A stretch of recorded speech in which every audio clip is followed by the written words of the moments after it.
most intense, thrilling, electrifying sport on the planet.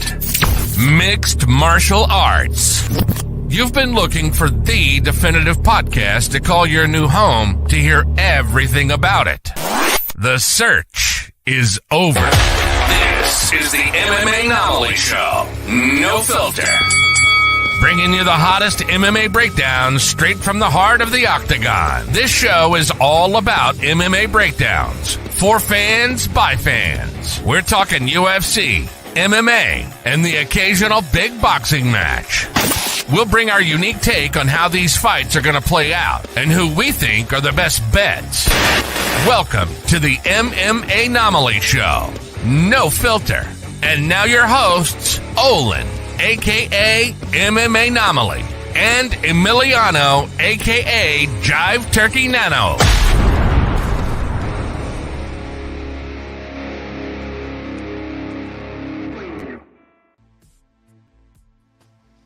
What is up, fight fans? Welcome back to another episode of the MMAnomaly Show, No Filter. I'm your host, Olin, a.k.a. MMAnomaly, and with me, as usual, is the co-host with the most, Jive Turkey Nano. How we doing, brother? Oh, we're doing great, man. It's a big week. We got another good week of fantasy football. We got basketball season starting up. We got playoff baseball going on right now. We had an amazing UFC 294. My goodness, man. So much good vibes, baby. I'm excited as all hell. Let's go, baby. Super excited for you. And yeah, man, I mean, I feel like just edging closer and closer to the excitement for you, for sure. And on top of that, I mean, one hell of a fight card we just went through. Not without its drama, not without its circus-like moments, for lack of better words. But man, there were some absolute bangers on this card, and I can't wait to break them down with you. So with that being said, we are going to go ahead and just jump right into the fray here. The Gen-U fray, that is.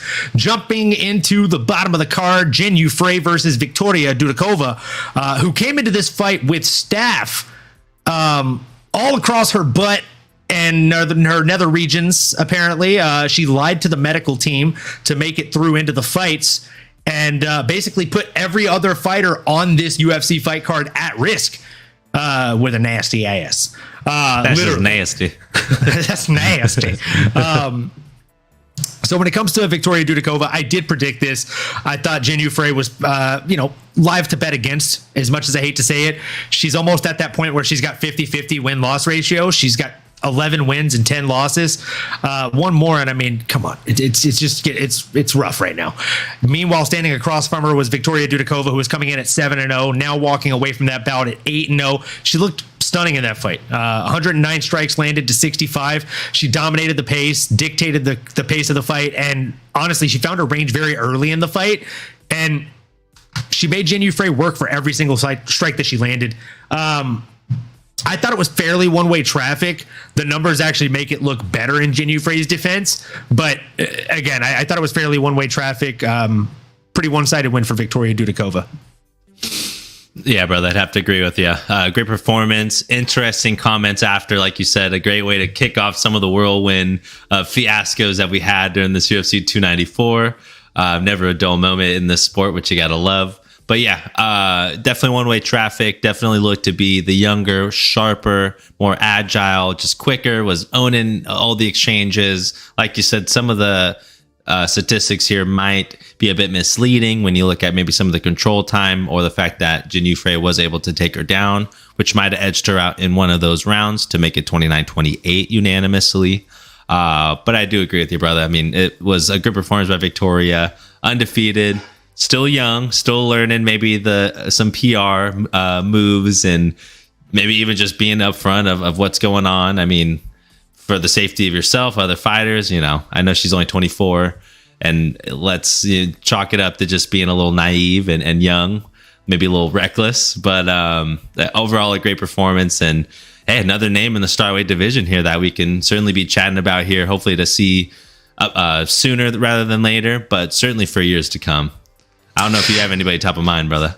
Nobody top of mind. I don't think we should really play matchmaker for her. If anything, as stunning of a performance as this is, very selfish performance. The fact that she came into the post-fight presser right away and said that she had staph infection. She knew she came into the fight with staph infection, has had it for the last month, to the point to where she hasn't even been able to grapple. Like, that's gross, bro. Like, you shouldn't be fighting.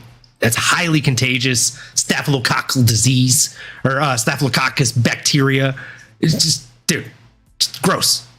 Take care of yourself and postpone the fight. Push it back. It's not like they're going to cut you. They might now, because you made the UFC look bad. I was gonna say, then kind of ratting yourself out. I mean, definitely not doing yourself any favors, but at a minimum, not being honest, not being upfront. I mean, if you need the money, that's one thing. Maybe you still express that, but still, that's not the best way to do it. Definitely not the best way to start off the card. Moving into the next fight, we had Nathaniel Carved of Wood, as his nickname should be, coming in against Muhammad Naimov. Man, this was an interesting fight in my opinion.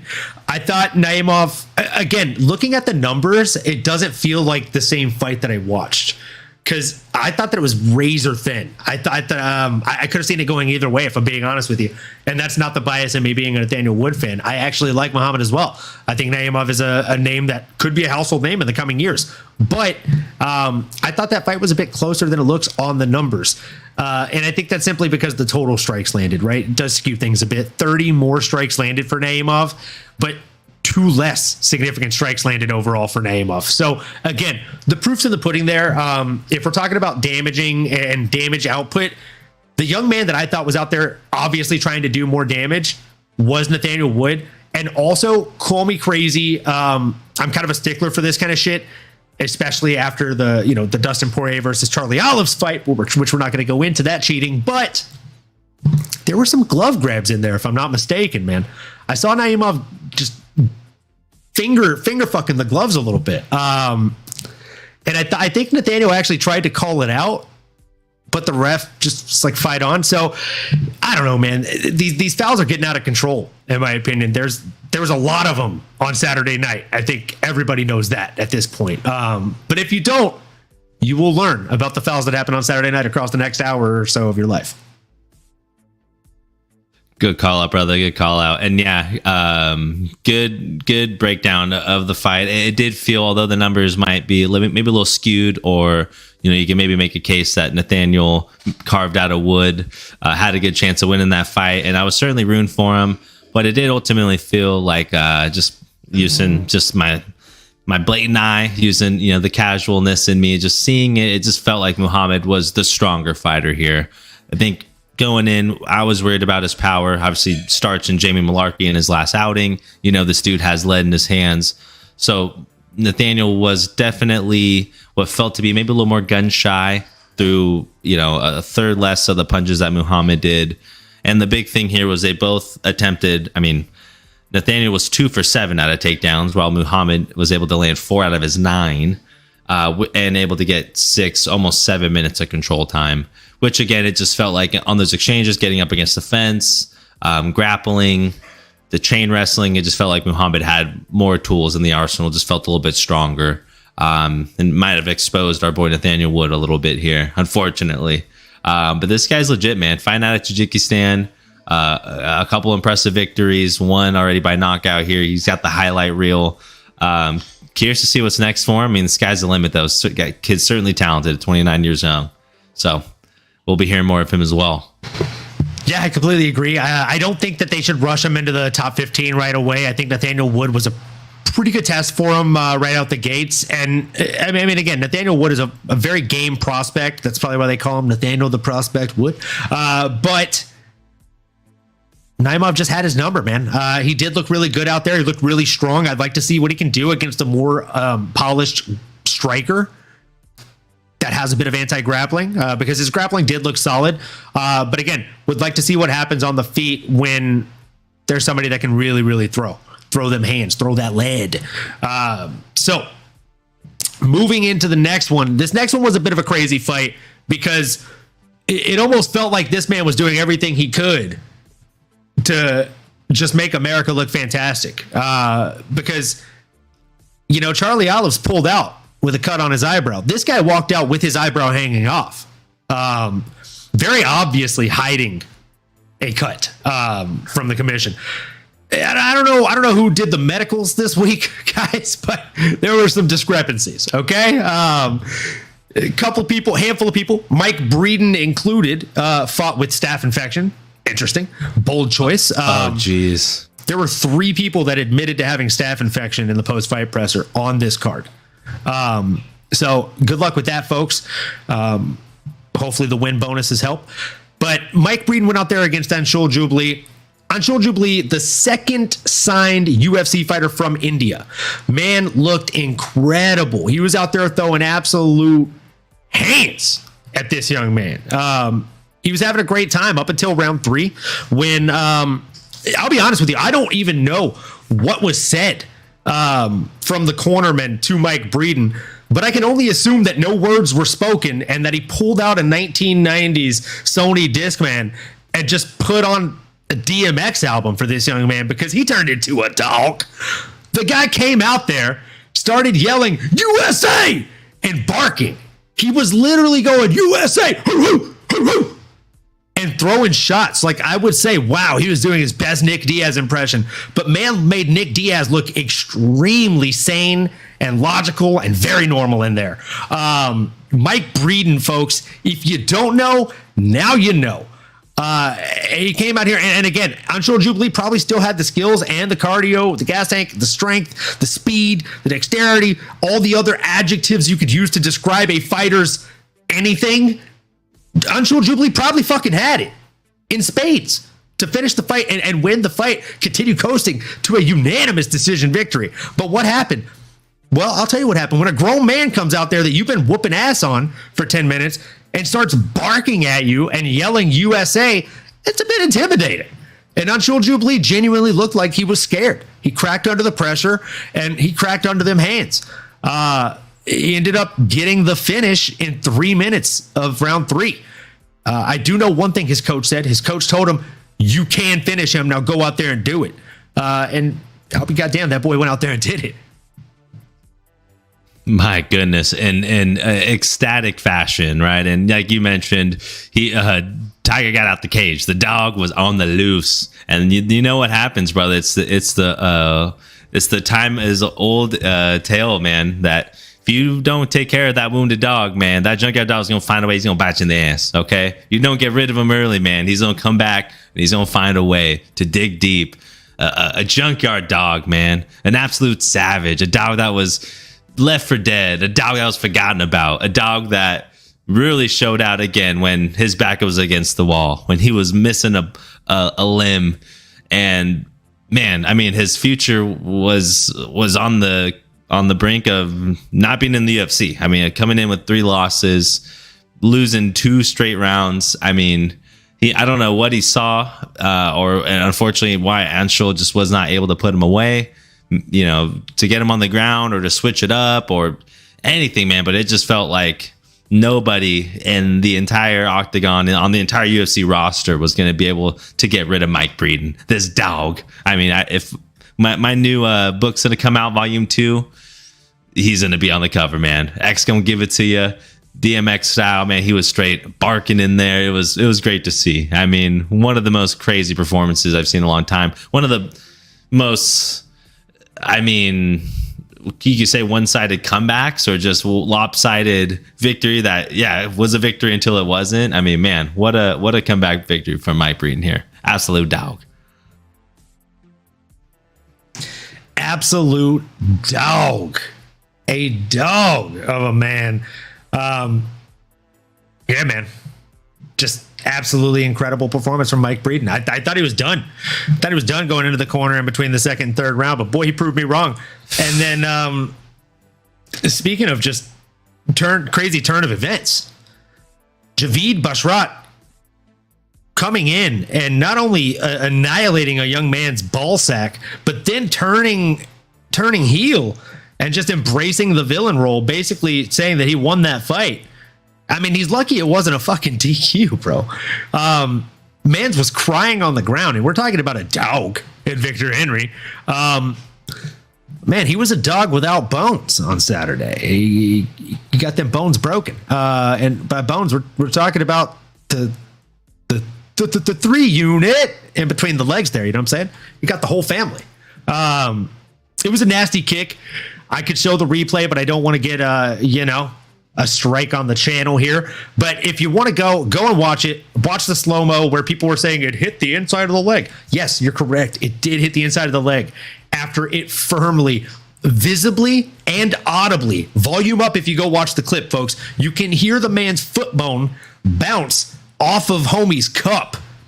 It's a very distinctive sound. It's a very disgusting sound. And if you've trained, it is a very nauseating sound. And you can hear it plain as day. And he hits the cup so hard that his foot ricochets off and then hits the original intended target.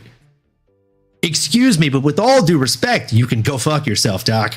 The doctor literally had the audacity to come in there, lean over to the young man who is crying, whose current children and future unborn children are screaming in sorrow and agony, and leans in and says, "Hey, buddy, it hit you in the leg."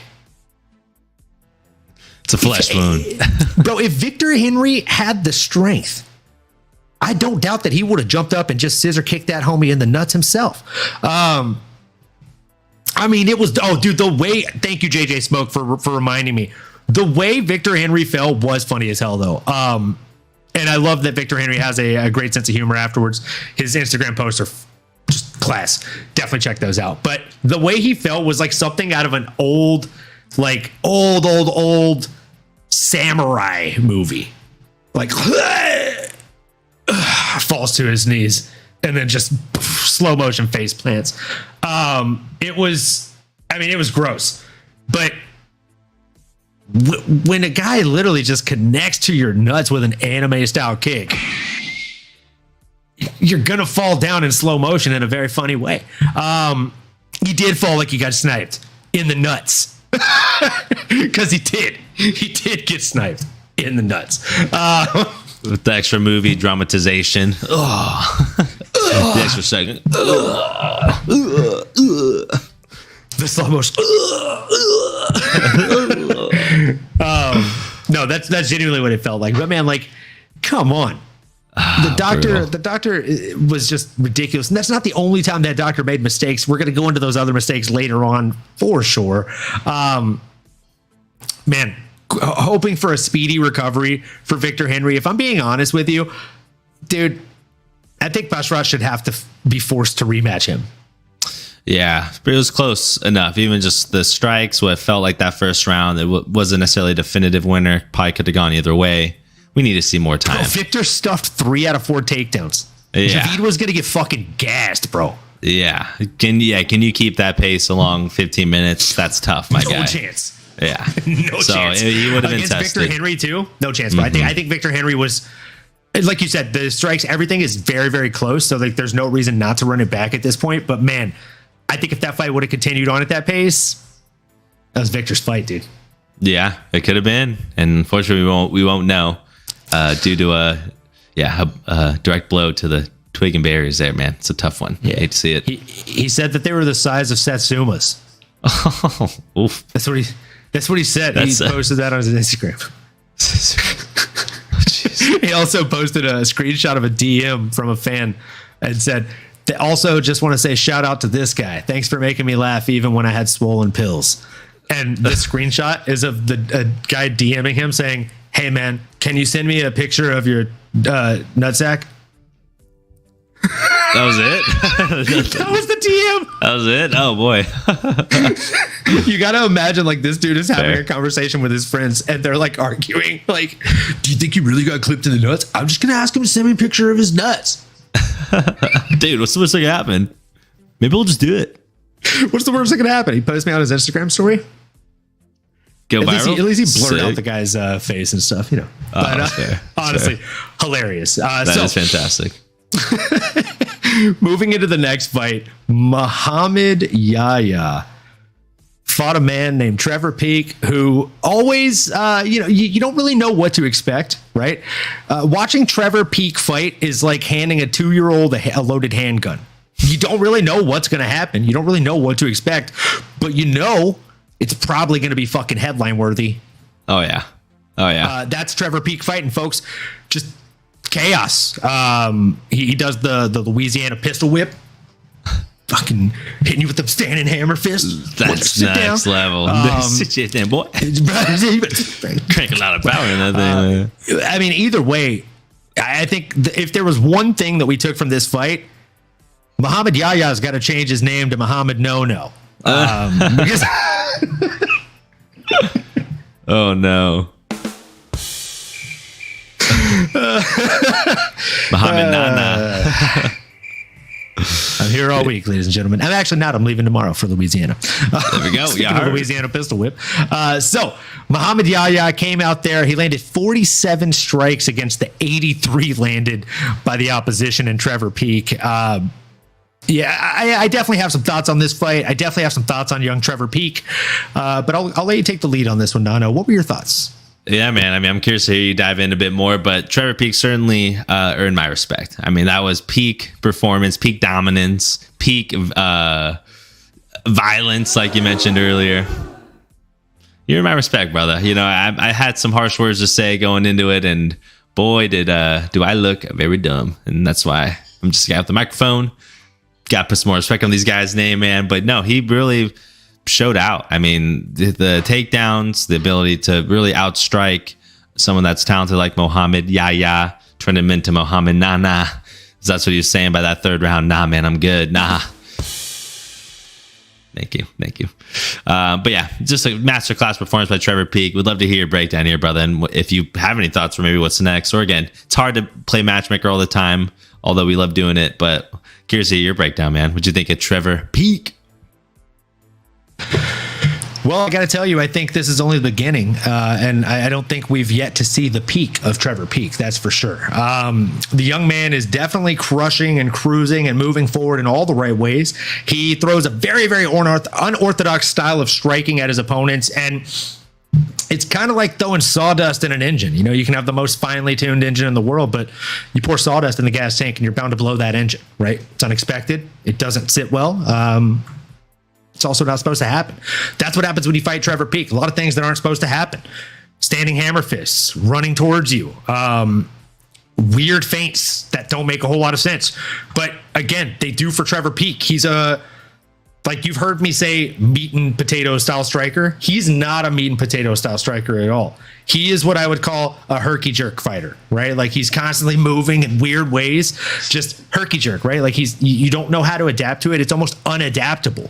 So he came out very patient. He looked very nice, but at the same time, it's still chaos, right? Like the style of striking that he throws, whether it's slow, fast, or at a medium pace, it's in your face and it's unorthodox. It's weird. You don't understand what to expect next. And at the same time, if you block two, there's a third weird one coming. Like you can block a 1-2 and then he might just literally like hatchet, hit you like with some American Psycho shit. But honestly, the man is an absolute savage, and he fights in arguably one of the biggest savage-filled divisions that there is. So 100%. What do I think should be next for him? I mean, it's tough to say. He's right on the cusp of, in my opinion, making it to the top 15, but he's just not quite there yet. Like, I would love to throw out a name like a Drew Dober. I would love to throw out a name like Money Moicano. I think those would be very, very fun fights for him. Even at this point in his career, I think those would be fun fights already. But is he top 15 material quite yet? I don't know. So other names that come to mind are Elvis Brenner. I think Elvis Brenner would be a really, really fun fight for him. I think that he'd also be a good test for him. Elvis Brenner's 15-3. He's a young man himself who just recently made it into the UFC, has had up and down career thus far.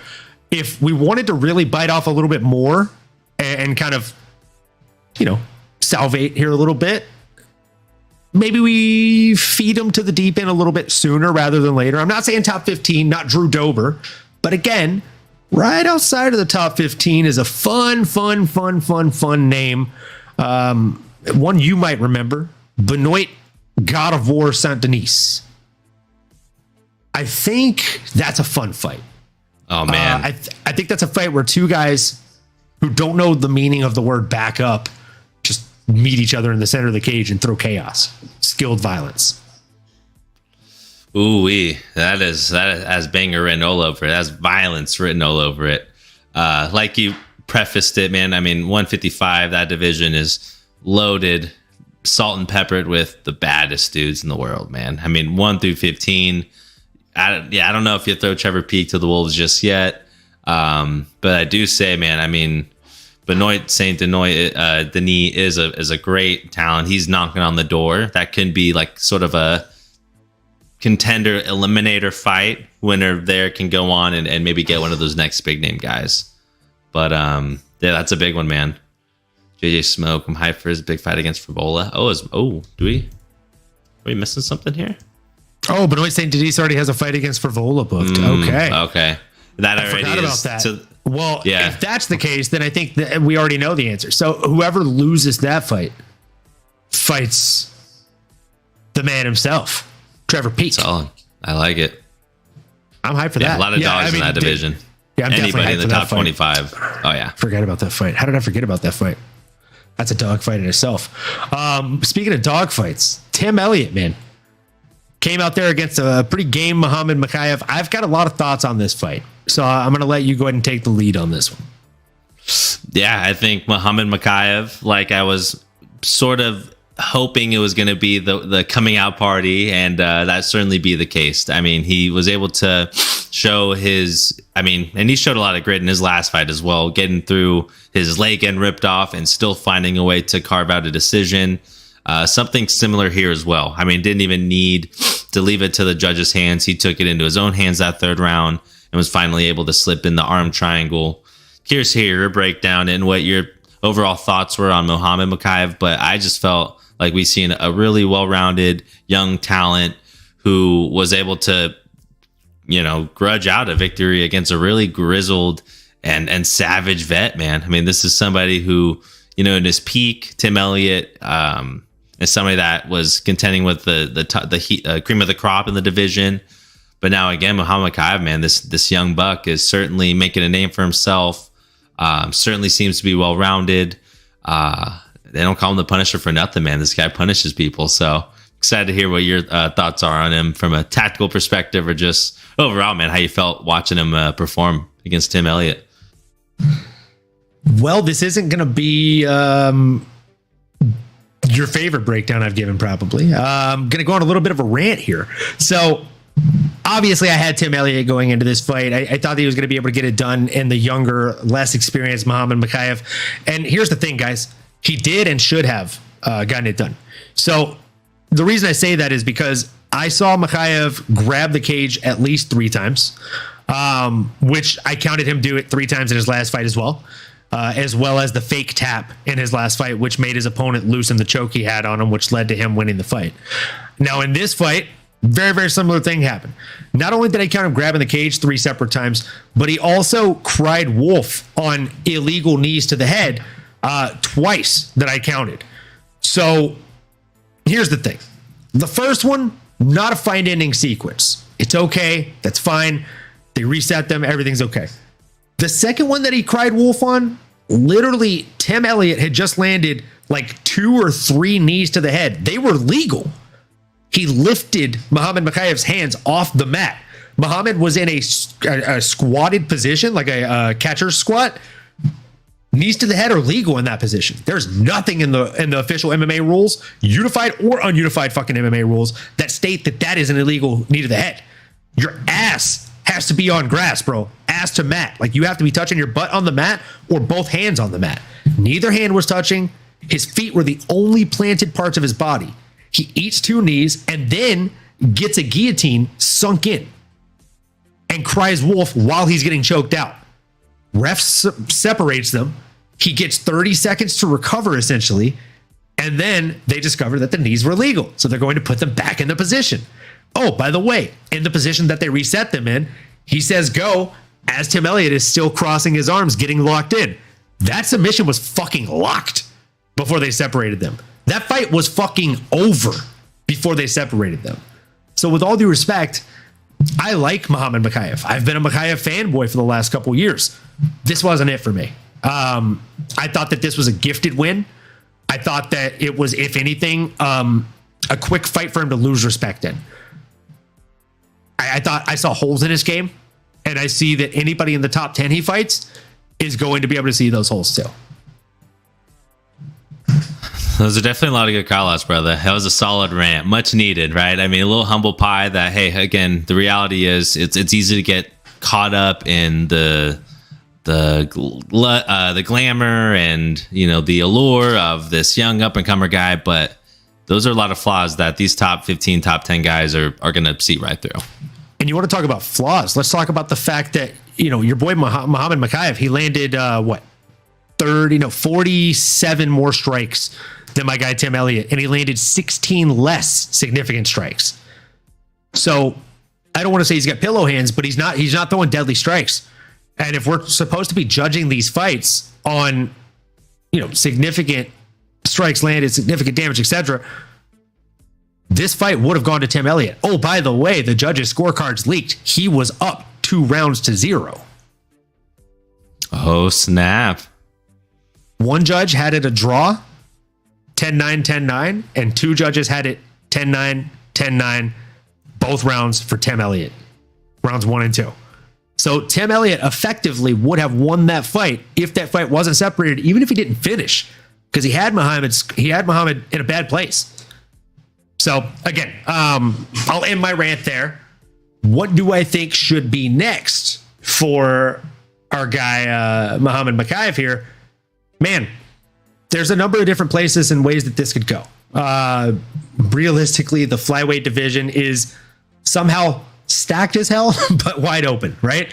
Brandon Moreno has basically been playing tag with the belt, taking it, giving it back, taking it, giving it back. Alessandro Pantoja has it currently. Davison Figueiredo is still ranked number 2, even though he's supposed to be fighting in a higher weight class since he can't make weight anymore. Amir Albazi should and could be fighting for the belt, but doesn't hold enough name value for Dana to really give him the chance he deserves. So realistically, Brandon Raw Dog Royval is going to be the next guy to fight for the belt. So again, out of the top 5, number 4 is going to be the next guy fighting for the belt, which means with somebody like Tim Elliott and Muhammad Mokaev fighting and switching places, Muhammad Mokaev is sitting at 10 now. He could very easily fight a Mateos Nicolau or a Kai Kara France next, sitting at number 6, number 5. Out of those two fights, which one would I rather see? I would rather see Kai Kara France. I also wouldn't mind seeing him fight my guy Matt Schnell. I think Matt Danger Schnell puts him on his ass, if I'm being completely honest with you. Ooh, and all are big names and good tests for the kid, man. I think those are solid. I wouldn't be mad at any of those. I mean, again, another stacked division. I mean, I'm curious to see where, you know, the brash in being Dana White and the boys, you know, where do they see him fitting in this puzzle, man? I'm curious because there's a lot of dogs, man. There's a lot of exciting new up and comers, like you said. I mean, with Pantoja, with Moreno, Royval, all these guys, Kai Kara France. Is that who he called out? Now I'm trying to think. I think I just had a flash memory. Did he call him out in the post conference, or was that somebody else? I think he called out Mateos. Oh, Mateos. Okay. Yeah. Ooh. I think he called, right? Or I might be wrong. I don't know. Someone called out Kai Kara France, but maybe maybe that was him. That was probably him. Yeah. I think so. That would make sense. Yeah. I'm here for it, bro. Fight. I think Kai Kara France probably knocks him out. Although Manel Kopp and Kai Kara France had a little beef, that was going to be another one that they could definitely build up if they want. Starboy, man. Nah, Muhammad's right there, though, man. He's in the conversation, most definitely. I think you got to appreciate that. But Matt Schnell, let's see. Oh, I think he's fighting November 11th against Earseg. So Matt Schnell's off. Danger. Matt Schnell is not on the list. Off the table, boys. Off the table. That being and said, I don't know if Muhammad's going to go down. And yeah, it has to be someone above him. Go ahead. Sorry, I was just going to say before we move on to the next fight here, I would be remiss if I didn't mention, even though we don't really talk about BKFC here that much, we got to talk MMA drama, and if it ties together to the fights we are talking about, we're gonna cover the drama just a little bit. So we're gonna rewind a little bit. Tim Elliott may have lost the fight, but he won the war, folks. So a while back, you may recall that Tim Elliott went on a rampage on social media and basically just threw his ex-wife, now ex-wife, under the bus for cheating on him with someone that he called a best friend that trained mixed martial arts with him. Someone that we may actually know who fought in the UFC. Kevin Kroom, the bad guy himself. Crazy thing. Kevin Kroom happened to fight this very weekend in BKFC. And here's a picture of how that went and a picture of them together as a little happy family unit. So, you got to think that he's going to enjoy seeing that at least a little bit. So that'll make his wounds heal up a little bit faster. And I can't wait to see Tim Elliott back in there. Absolutely. Did you know about that? I did not, brother. That is news to me.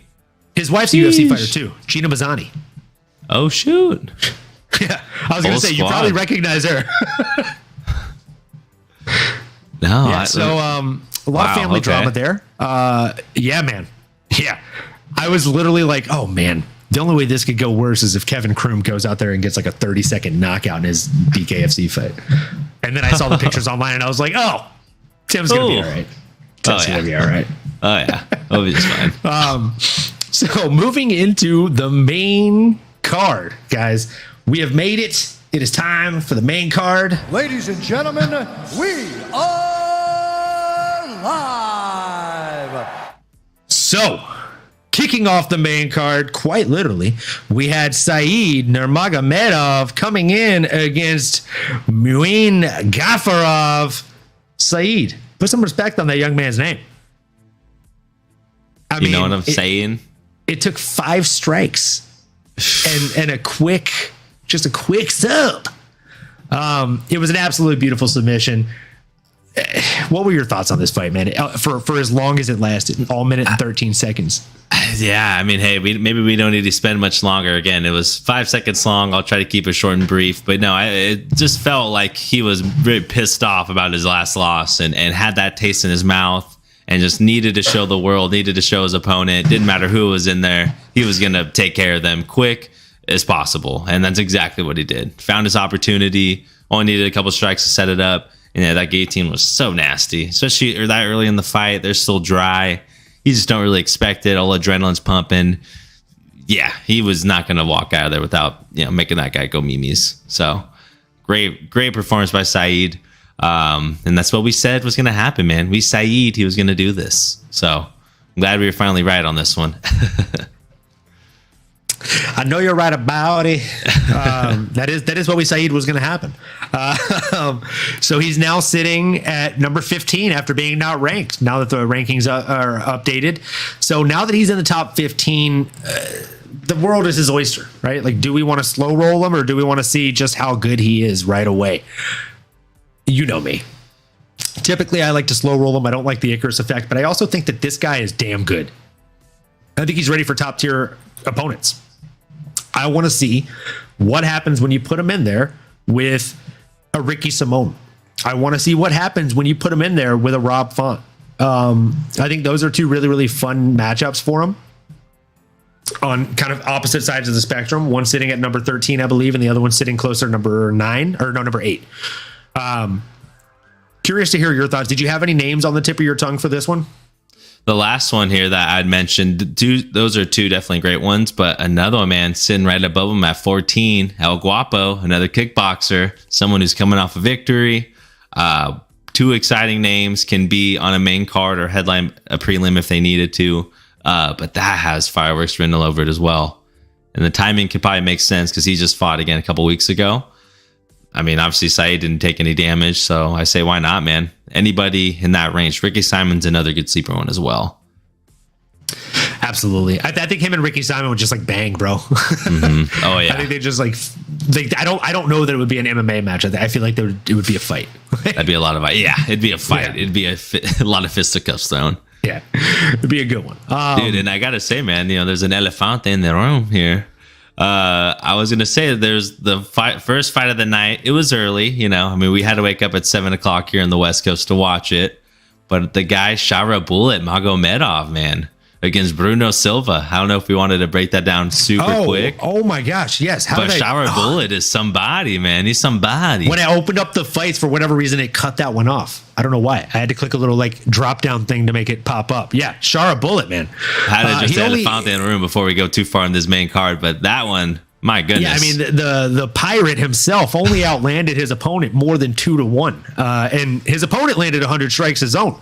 So 222 strikes landed, 113 significant strikes. And the man the crazy thing about it is when you hear he landed 222 strikes, typically you look and you're like, oh, he threw fucking 400 attempted strikes. That's wow. This brother landed 222 strikes and only attempted 274. He landed 113 significant strikes and only attempted 154. To do some quick math for you, that's a 73.4% clip and an 81% clip. Sheesh.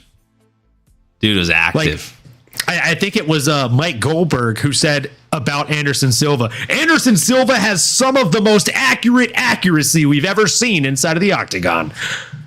I mean, the Pirate has some pretty fucking accuracy. Oh, yeah. And he uses his legs like they're extensions of his arms, man. It was phenomenal. Landed 35 out of 38, was throwing feints, was throwing hesitations with them, was tap dancing out there. Was throwing capoeira kicks off the bottom. I mean, dude, nuts. Everything he was throwing on the bottom. And that's what really earned my respect here. They were kind of bagging on the wrestling a little bit, maybe just because he's Dagestani. Doesn't mean they all are elite wrestlers, okay? Cut the man some slack. But it is interesting. I mean, even when he was on the ground, and again, he was on the bottom for about 6 minutes there, throwing nasty elbows, purposeful, cutting him open, hurting him. And I mean, it really neutralized Bruno. He wasn't able to pass guard. He wasn't doing anything offensive because every time he tried to, let go of the wrist or progress or do anything, he was getting 2 or 3 in return. And again, they were accurate. This guy, man, he was very impressive. One-eyed Willie out there, the pirate with just his one eye, motivated by Michael Bisping. I mean, this is somebody we'll be hearing more of in the future to come, man. Stacked division. He's 12-0, though. And, man, I mean, why not? Shoot him to the moon. I mean, at 29 years old, you ain't getting any younger. Didn't take any injuries. Why not? I mean, square him off against maybe someone potentially in that top 15 or just right outside of it. But there's a lot of names. Do I hear an Anthony Fluffy Hernandez? I accept, Your Honor. I do declare. I will pay to see that fight. Come on. Either that one or Chris Curtis, I'm not mad at. I was looking at Chris Curtis' name as well, dude. It's weird seeing everybody -1. Obviously, Khamzat jumps the rankings there. But I was going to say, that's what happens when you have someone like Khamzat jump all the way up to number 9. Sheesh. Can't wait to break that one down. But yeah, brother. A lot for Shara Bullet, man. Another exciting talent to have in the UFC. Absolutely. The fight card that we're possibly talking about you coming out for, Brendan Allen versus who's he fighting? He's fighting Paul Craig. I think the winner of that fight, realistically, is going to be a fight or two away from the belt. Yeah. And I think Khamzat is probably a fight or two away from the belt because, with all due respect, he beat one of the best of all time in Kamaru Usman, but he didn't beat a middleweight. He beat a welterweight. So I think one of the best welterweights of all time. One of the best welterweights of all time, not middleweights. So I think that Khamzat is not ready for a title fight. And if he doesn't want to fight Paulo Costa and they want to fight, like schedule Paulo against somebody else, I think realistically a solid fight for Khamzat next would be the winner of Brendan Allen versus Paul Craig. Yeah. But that's us getting ahead of ourselves. That is. We'll get there. We'll cross that bridge. We're almost there, guys. So moving forward. You can stay in the middleweight division, though. We'll stay in the middleweight division. And speaking of Khamzat Chimaev, we have a young man who's got a little bit of a connection to him. A young man named Ikram Aliskerov, who currently sits at 15-1. By the way, that one happened a long time ago to a young man named Khamzat Chimaev. Little fun fact. Yeah. That aged well. Don't you think? Yeah, I would say that aged pretty fucking good. It aged like whiskey or wine, definitely not like milk. So Ikram Aliskerov, I said in the breakdown episode this last week, guys, Warlley Alves is fighting this weekend. Guys, what year is it? Because Warlley Alves has been doing this for a long time, folks. And when he came out there, I'm going to be honest with you, he very much looked like someone who's been doing this for a very long time. And I don't mean that in the best way possible. I mean that in a way that he looked like someone who very much was wearing the tread on their tires, very outspokenly and very openly. You can see it on him. And like Warlley's got power. I'll give it to him. The power, as everyone will tell you that has trained, is the last thing to go, right? So he has power in spades. He always has. And all it takes is one, but Ikram was just too good. He's too smart. And that's why I ended up getting the TKO in the very first round, just 2 minutes and 7 seconds in. What an absolute stud. Again, made it look very masterful. The guy has just barely made it into the UFC. This is only his second fight in the UFC. The first one was against Phil Hawes, and he beat him too by KO in the very first round. Oh, by the way, to get into the UFC, he got that finish in the first round too in Dana White's Contender Series with a Kimura submission. 2 minutes in. So 2 minutes and 9 seconds, 2 minutes and 10 seconds, and 2 minutes and 7 seconds. Can anybody last 2 minutes and 15 seconds with this young man in the UFC? Because he's looking like a scarier Kamzat to me. Dude's a savage. Yeah, he's got all the tools. I'd be scared to fight this guy. There's something about him, man. He's just got leather in his hands. That's been my expression today. But yeah, the bread is in the pudding. As soon as he's came in here, has not skipped a beat, and that says a lot. I mean, again, why not rush these guys to the top, man? I mean, again, you got someone like a Chris Curtis sitting there. I want to see good on good. I want to see striking on striking. I want to see someone that's well-rounded. And like you said, coming into the UFC at about 29, 30 years old, I mean, this is his prime. Like, go put him in there, man. Why not? I don't know if I'd sign that. I don't know if I'd answer that call. I don't know if I'd sign that contract myself. But again, at 15-1, very impressive record. Warlley Alves is a staple. That's a big name in the UFC, at least for us old timers or people that have been watching UFC fights here for quite some time. So give this man an award, or reward him, I should say, with somebody that's ranked or a top 15 eliminator or contender fight. Completely agree. I think he has earned it. He has definitely earned it. Give him a top 15 ranked opponent next. The man is going to be a terror to the middleweight division. Again, this is somebody that I think would actually match up even better with Anthony Hernandez, just because Hernandez would play the grappling game with him, and Ikram is actually a very skilled grappler too. He just hasn't had to show it so much. So sign me up for that one. JJ, you just said in the chat, Fluffy would sub Shara. His takedown defense didn't look good. How do you think that fight would go for our guy Ikram Aliskerov? Because I think he's a live dog in that one, my friend. Moving right on ahead into the next one, Magomed Ankalaev coming in against Johnny Walker. Man, well, we had a shot on this one, and it doesn't even matter who we had it on because nobody won. So we're both doing shots, I guess.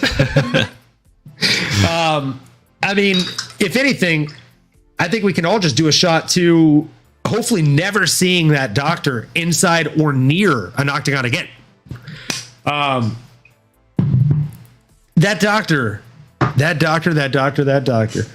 I wish I had some like comical, funny music queued up that I could play in the background, just because I feel like it's necessary.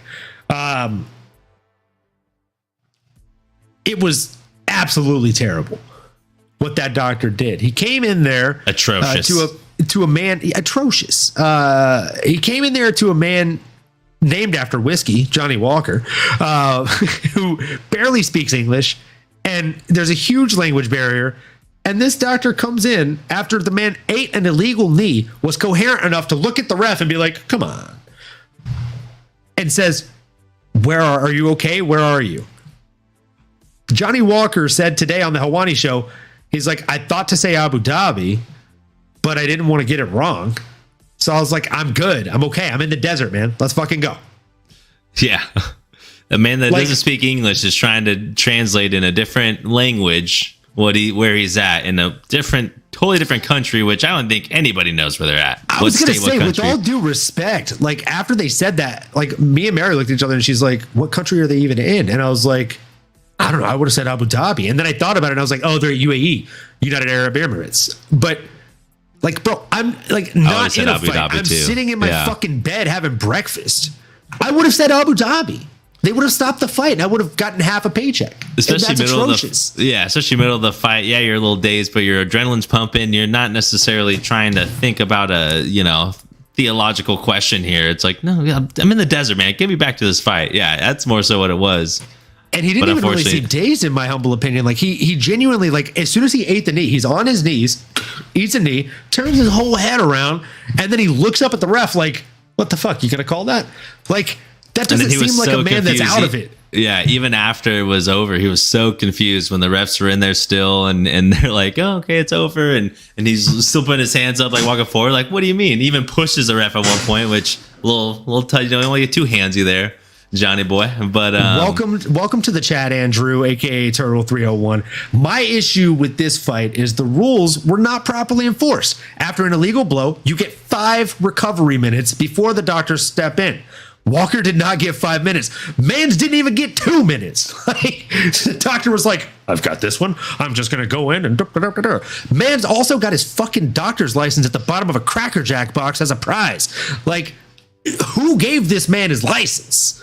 Dana then went at the post-fight press and was like, well, he's new. He's new? He's new? What does that even mean? Bless you. Bless you, my friend. And bless whoever the fuck decided that it would be a good idea to let that guy be a doctor at a UFC event.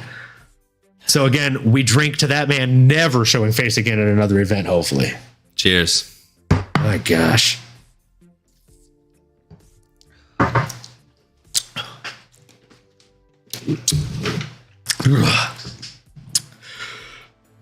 Ooh-wee. Howlerhead. Oh man, a little spicy. The usual whiskey's running low, so I figured I'd switch to this. Bad choice. So, that being said, before this fight was called off, I actually thought Johnny Walker looked better than ever. Faking the body pain, backing out, jumping up to land the flying jump knee, or jump switch knee. Dude looked good. He looked really good. He looked very cerebral in there, which is something I don't usually say when watching a Johnny Walker fight. No offense. Big fan. I just don't think that he's usually the most cerebral fighter. He's kind of a run and gun guy, fire from the hip style. And that's okay. It typically works for him. But looked really good out there for as long as the fight lasted. He was landing at about a 56% clip. 17 out of 30 shots landed. And 14 of 27 of those were significant strikes. He was up by 1 on both significant and total strikes. And Magomed Ankalaev did land 1 takedown of 1 attempted. But Johnny was proving very hard to be held down. And I mean, realistically, my biggest issue, the only issue I have bigger than what Andrew pointed out in the chat here about the rules not being followed properly is, if you're going to call this off, the only person that was more of a Nimrod inside of that cage than the doctor is the ref. At the end of the day, it's the ref's job to make the final call. It's his job to call off or continue a fight. And it's his job to say whether or not something is a no contest or a fucking DQ. And if I see that my opponent's both knees are planted firmly on the ground, that is a rule. I cannot knee you in the head. To say that that was an unintentional strike, that would be like me putting a gun to your head, pulling the trigger and saying it was an unintentional murder. No, dog. I know how that story ends. I know what I'm doing is wrong. I think we all know. Pretty obvious. Like, that's the biggest fucking problem. Like, I was losing my shit when this happened live. You can ask Mare. I haven't stopped losing my shit, as you can see. Like, it's upsetting, bro. To call that unintentional is literally atrocious. It's gross. And it's negligent to the sport, and it's alarming for the fighters that take place in this sport. Make it make sense, man. I'm afraid I can't do it. Afraid I can't do it, Captain. It's unfortunate, man. You articulated it perfectly. Unfortunately, you see this in other sports as well, whether it's in football. Unfortunately, the referees taken away from the game, taken away from the integrity, literally ruining games. I mean, people betting on these games, billions of dollars being at stake here. It's a multi-billion-dollar sport. You just can't have it. Like, there's a reason why we have technology. And in this case, like, I wish there was a better way to try to take that human element out of it, or have a better checks and balances. Or I just wish there was someone else there to say, whether it's Dana or anyone, to look at, maybe not make that determination, but, maybe could have checked, like, hey, hold on, there's a discrepancy. Like, what is a formal test? I mean, is there some sort of concussion protocol? I mean, that is very secretive. Like, even in NFL, you don't see that. Following the rules that we have. True. Yeah, like, at a minimum. Waiting 5 fucking minutes to send the doctor in. Can we just do that? That solves all. Yeah, I mean, 1 minute, 2 minutes, like, it's 4 one minutes thing after. To add more rules that make everything make more sense and make everything more logical, but like, we got to start by just using the fucking rules we have. Yeah, that's facts. It's like in sales, right? Like, if you have a client that you are trying to get to spend more money, and you have another client that has an allotted budget that's just not burning that budget every day, it makes more sense to work with the person that has the money to spend and burn the budget, rather than ask for a new budget. So we don't need to ask for new rules. We need to use and enforce the fucking current rules. Like, can we please just play by the rules that we wrote down on the fucking official papers? One can only hope. Only in a perfect world, brother. I feel like I'm going crazy every other weekend, bro. Like, it doesn't happen every weekend. I won't say that. I won't be that asinine guy. But every other weekend, there's at least an argument about, well, the judges gave that one away to the wrong guy, or that was a robbery, or wow, I can't believe this guy got away with X, Y, and Z. And it's like, until rules are blatantly enforced, and I don't just mean what happened this weekend. I mean, it did happen this weekend. We can go back to the Muhammad Makayev fight, right? Like, a man grabbing the cage, a man 2 fights before that grabbing the inside lining of the gloves so that he negates, different grappling advantages and exchanges. These are the things that drive me absolutely nuts. Because if I'm fighting you and you're a better grappler than me, and like, let's face it, I've trained way more than you, so I have better technique. I think we can call a spade there. But you're fucking bigger than me. You're stronger than me. So if you're on top of me, it doesn't matter how good my technique is. It's going to be a struggle to get up, right? But if I'm able to grab your gloves to get up, what's a lot fucking easier, kid? You could literally leverage yourself off of that alone.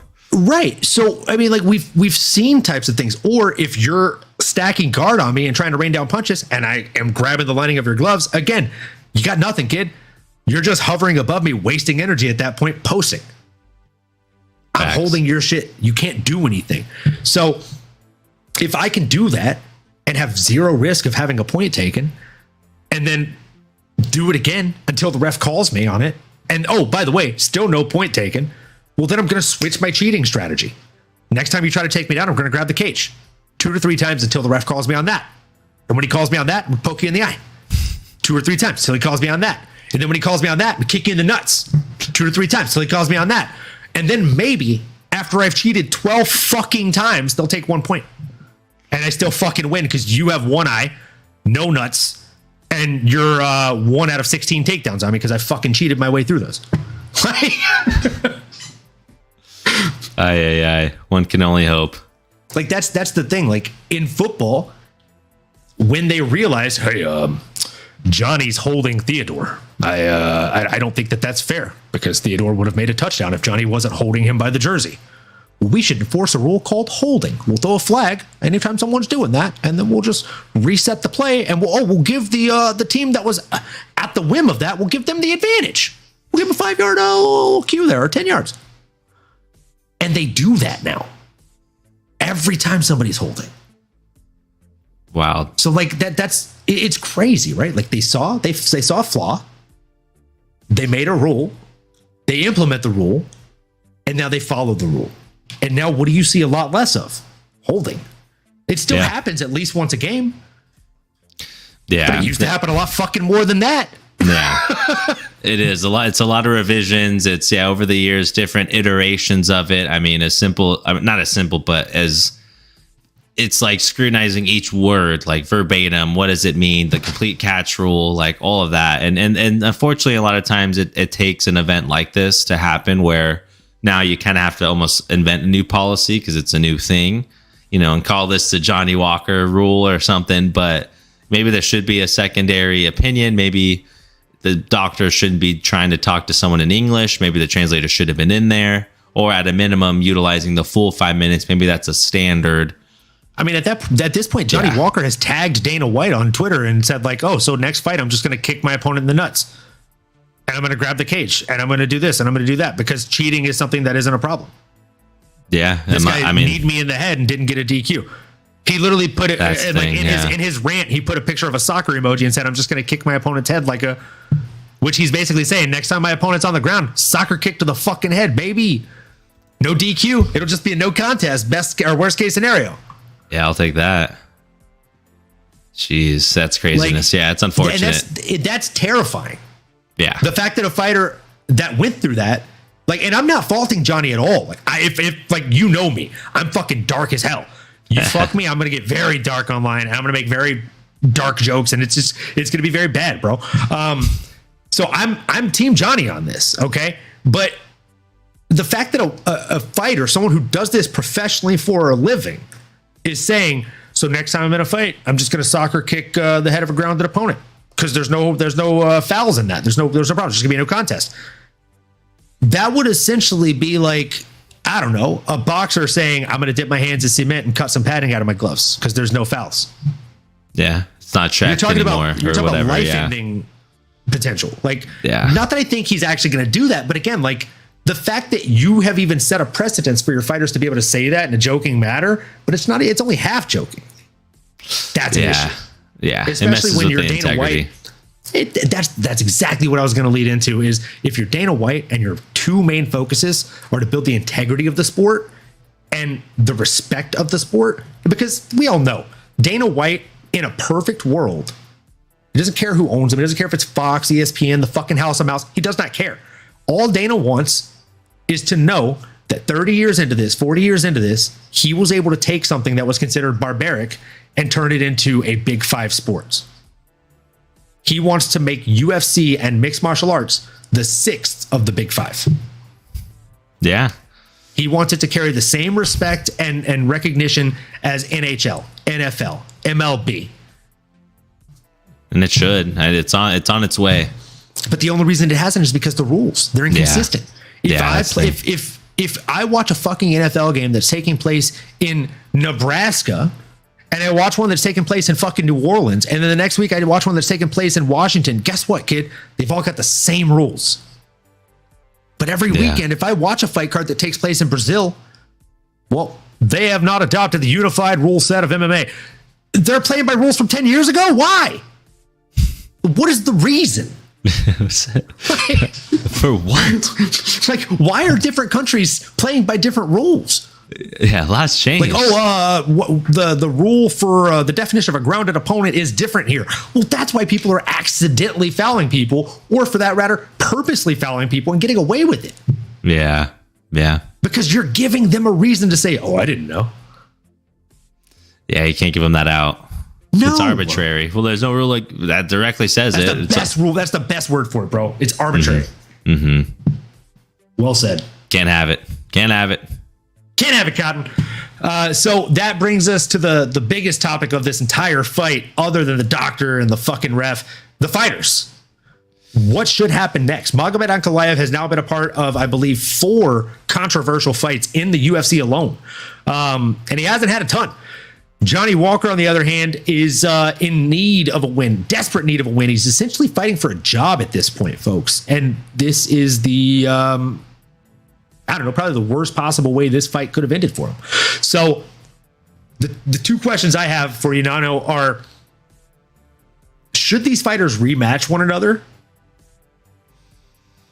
And obviously, if not, the caveat to that is who should they fight next? And if whether or not those two things are yeses or nos or whoever they should go, do you think that this fight should remain a no contest, or if you're Johnny Walker, do you file for an appeal with the athletic commission, or rather fucking lack thereof, seemingly in Abu Dhabi? And what would it be changed to? It would be changed to a DQ. He would get a DQ win on his record. That's fucking big, bro. Yeah, that's ginormous. Like, who's your favorite football team? The Raiders, right? Oh yeah. Raiders, and what are they at right now for the season? Oof, I think we're 3-4. 3-4. Could you imagine if we were 4-3? You probably would have said that a lot more excitedly, right? Yeah. Oh yeah. That's the fucking difference. Except this doesn't just go away at the end of the season. This sticks with him for his career. Yeah. Yeah. I'd fight my ass off to overturn that fucking no contest. I mean, I would. I know. My mom's a paralegal. I think the little bit of lawyer in our family would definitely make us want to fight for our rights there. But yeah, I guess it's just right. And it's unfortunate. I mean, that's probably not the reality, or I don't know how realistic that would be. Yeah. So unfortunately, I would be willing to settle with the rematch. I mean, that probably needs to happen. If you're not going to automatically give, what Johnny Walker should have already gotten, and again, like to your point of being willing to say, hey, you know what, we look back and we got it wrong. I just don't know if the UFC would ever actually do that. Wish they would here in this situation. It's a great chance to, but no, it just feels like you got to just run it back. I mean, you have to, right? I don't know. I mean, why not? I mean, honestly, we didn't get a chance to see anything. I mean, this is two guys that were going to be fighting potentially for like a number one contender matchup. I mean, we can try to look here and maybe you try to make a case of who else makes sense, but it's like these are the two guys right here, right now, and if they're both healthy, they're both ready. Run it back, man. That's my opinion. What about you, brother? I completely agree, but I'd take it a step further. I would get the contract to run it back, and then the second I get Maga, I'm fucking shady as fuck if I've been fucked over, bro. Like if you fucked me and I know that you hit me intentionally, there's no stone unturned, bro.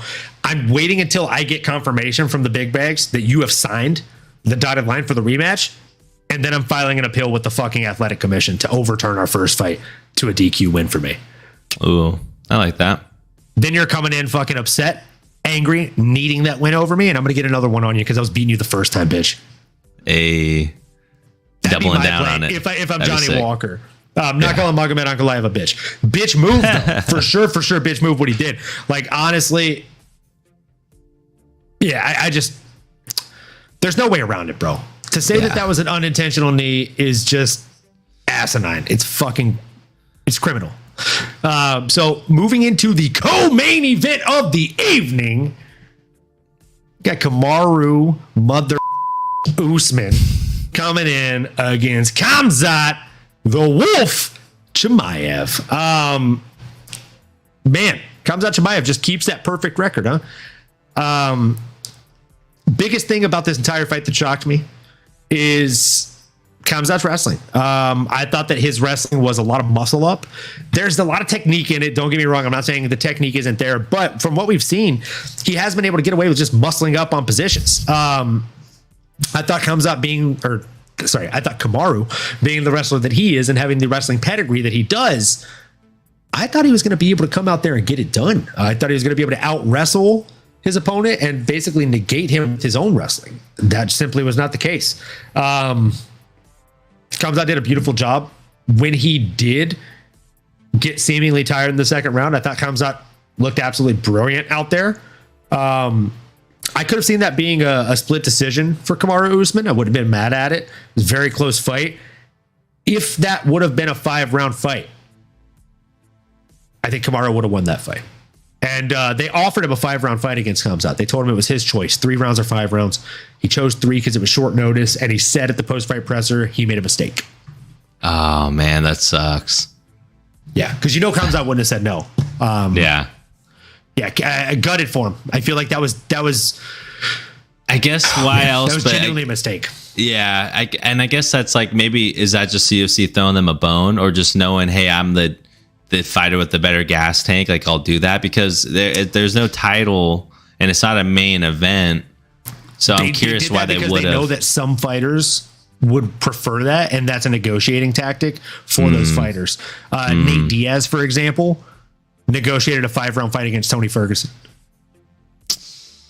And he negotiated a 5-round fight against Khamzat in the co-main event when they were supposed to originally fight. Okay. Yeah, so like there have been a couple of fighters that negotiated 5-round fights for co-main events. Yeah. So Well, that's that what would have I been the think move. the reasoning. Yeah, that would have been the move, man. Because man, great fight. I mean, that first round was clearly Khamzat. I'm curious if you scored it a 10-8 because that does factor into the overall scoring here. But Kamaru certainly was coming back strong the second and third round. I think you could have made a case for him winning either of those rounds, although I don't think both. The second one was a bit slower, most definitely, and those are hard to judge. I think maybe you just assumed Khamzat was winning. Maybe you needed to see Kamaru do a little bit more to edge it out. Otherwise, the nod has to go to Khamzat because, again, he was just so damn dominant.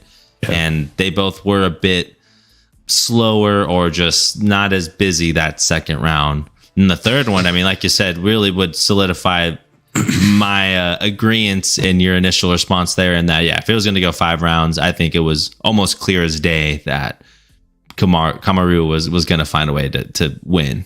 I don't know if it was Khamzat's gas tank or, I mean, in my opinion, it just felt like every time Kamaru was initiating the striking, can't talk today. I'm a little rusty. It just felt like every one of those initiations, the strikings, I mean, Kamaru was all over him. I mean, getting to the mark was quicker, was a little more sharp. I just had a feeling that, yeah, that was going to turn into one-way traffic if it were going to go any longer. But boy, Khamzat, hey, I mean, at the end of the day, he won. That was what I thought was going to happen. That was who I was betting on, mostly because, again, he's the bigger guy. He had the full camp. But Kamaru earned my respect, man. Again, the best welterweight, arguably, of all time, and one of the best of our generation. I did not lose any respect for him, but it was just unfortunate knowing, hey, you know, you're risking it all, you're putting it all on the line. But you also did the UFC a huge favor here in accepting that bout, which, again, you called other people. No one else was answering that phone call. So I give him props, man. And, you know, I don't know what's next for Usman. I don't know if you want to keep fighting, frankly. I mean, you're at that point where your legacy is cemented. You lost 3 in a row now. I mean, technically, two different people, but that's 3 L's in a row. I mean, he could obviously keep doing it. I mean, someone like a Bilal Muhammad, I know, was someone that was mentioned to wanting to fight off against Usman, but man, it's just, I feel bad, man. He's a legend. As he gets older, though, and again, as Khamzat's entering his prime, just 2 different stars going different directions, man. You hate to see it, but that is unfortunately the way that the sport goes. Yeah, unfortunately, as it is, that is the way the sport goes. Father Time is undefeated, and we're starting to see it. You know, Kamaru Usman has said for years that he has bad knees, and I don't know that so much played into what we saw happen on Saturday night, but man, couldn't have helped, right? So that being said, Kamaru Usman did go out there. You asked me how I felt about the fight. You asked me how I felt about the first round. Did I think it was a 10-8? How did I score the fight? How did I break down the fight? First things first, obviously, I bet on Kamaru Usman in this one. I think you had Khamzat, so you're scotch-free, brother. But here we go. Feels good. There you go. Solid, brother. Man of your word. A bet made, a debt paid. You know, that's what I always say. So we're going to go ahead and jump right into the fight, guys. Round 1. Okay. Kamaru Usman came out ready to fight. Khamzat came out ready to wrestle. Shoots for a takedown. Goes 2 for 7 on takedowns. 28% clip there. But even though he only went 2 for 7 on takedowns, he was spamming them motherfuckers because he got 4 minutes and 35 seconds of control time in this round. Even though Kamaru Usman shot 0 takedowns, he actually got 4 seconds of control time, which I thought was fairly impressive. But not enough to turn the tides of war, so to say. And that being said, Kamaru Usman, again, landed 100% of the significant strike attempts he threw, which were only 3. His opponent, though he landed 61 strikes, only landed 16 significant strikes. So again, Khamzat wasn't down there on the mat doing fucking absolute damage. It's the only reason that I would possibly say that it wasn't a 10-8. In the realm of reality that I like to live in, though, it was a fucking 10-8. Now, you heard me say I could see an argument for Kamaru Usman winning this fight. My argument for Kamaru Usman winning this fight would have to be if the judges did not score that liberally a 10-8. So if the judges scored that a 10-9, let's move forward into the next round. And in round 2, Kamaru Usman came out there and he landed 12 out of 19 attempted strikes, while his opponent managed to land 12 out of 23 attempted strikes, obviously losing steam from the 66 attempted strikes in the round before. He also managed to go 1-for-1 on takedowns, 100% clip for those of you that are bad at math, and managed to control his opponent, Kamaru Usman, for 41 whole seconds. Now, Kamaru Usman, obviously a lot harder to keep down in round 2, landed 11 significant strikes out of 18, thrown at a 61% clip, while his opponent only managed to land 9 of 20 at a 45% clip. Now, I had this a 10-9 round for Kamaru Usman, pretty damn clear, if I'm being completely honest with you. And then going into the last final round, round 3, we had Kamaru Usman coming in with 41 strikes to the 34 landed of Khamzat Chimaev, and almost 2-1, landing 22 significant strikes over the 13 landed from Khamzat Chimaev. Now, again, Khamzat did go 1-for-4 on takedowns, 25% accuracy clip here, and was able to establish 2 minutes of control time. With that control time, was not able to land a whole lot of strikes from the top, which gave me Kamaru Usman winning that round. If I'm being completely honest, if I separate myself from my picks, I've already done my shot, so there's nothing to lose or gain here, guys. We're already in this. I think it should have been ruled majority draw. I would say 10-8 round 1, 10-9 round 2, 10-9 round 3 by way of Kamaru Usman. Majority draw. 28-28. That's the fucking game, buddy. Yeah, I thought rounds 2 and 3 were 10-9 rounds for Kamaru. I thought it was pretty clear as day. Like, again, every other week, the judging changes. One week, a guy will hold someone down and do nothing with the takedown, and that guy will lose the fight because he didn't try to win the fight. He didn't try to do damage. But when Khamzat does it, it's okay. So, I don't know, dude. I feel like Kamaru possibly did enough to, at the very least, get a draw. Either way, I think the hardest thing was watching him in the post-fight presser and just kind of seeing how down on himself he was. He was it was almost depressing, right? Like, you hate to see these guys going through it because they are, you literally said, he could retire. He has a legacy. The man's done it. Okay. He's the fucking man. But at the end of the day and at the end of Saturday for that, he literally seemingly feels like he's new to this sport and hasn't done anything. He has no accomplishments. All he has is the 3 losses that he has recently. And that sucks. But recency bias is arguably one of the most real and most brutal aspects of this entire sport. So he's not wrong. That's facts, brother. That's facts. I mean, it's a harsh reality. It's a what have you done for me now? This type of sport, type of industry.